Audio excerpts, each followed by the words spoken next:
നമസ്കാരം. National broadcasting news ഇന്ത്യയിലേക്ക് സ്വാഗതം.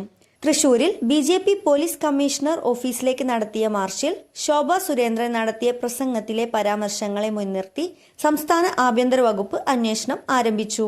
മാർച്ചിൽ ബി.ജെ.പിക്കാരെ കൈകാര്യം ചെയ്യാൻ തീരുമാനിച്ചിട്ടുണ്ടെന്ന് വിളിച്ചു പറയാൻ നല്ല ഒന്നാം തരം മോദി ഫാൻ ആയ പോലീസുകാർ ഇവിടെയുണ്ടെന്നാണ് ശോഭ സുരേന്ദ്രൻ പറഞ്ഞത്. മാർച്ച് നടക്കുന്നതിന് തൊട്ടു മുൻപായി പോലീസിൽ നിന്ന് ശോഭ സുരേന്ദ്രനെ ആരാണ് വിളിച്ചതെന്നാണ് അന്വേഷിക്കുന്നത്. സംസ്ഥാന പോലീസിൽ 60% ഉദ്യോഗസ്ഥരും പ്രധാനമന്ത്രി നരേന്ദ്രമോദിയുടെ ഫാൻസാണ്. ഈ 60% ആളുകൾ ബി.ജെ.പി. അനുഭാവികളുമാണെന്നും ശോഭ സുരേന്ദ്രൻ പറഞ്ഞിരുന്നു. പിണറായി വിജയനെ കാണുമ്പോൾ അരിവാള് പോലെ നട്ടെല്ല് വളയുന്ന പോലീസുകാരെ കൊണ്ട് ഞങ്ങൾ സല്യൂട്ട് അടുപ്പിക്കുമെന്നും അന്ന് തന്നെ ശോഭ സുരേന്ദ്രൻ പറഞ്ഞിരുന്നു.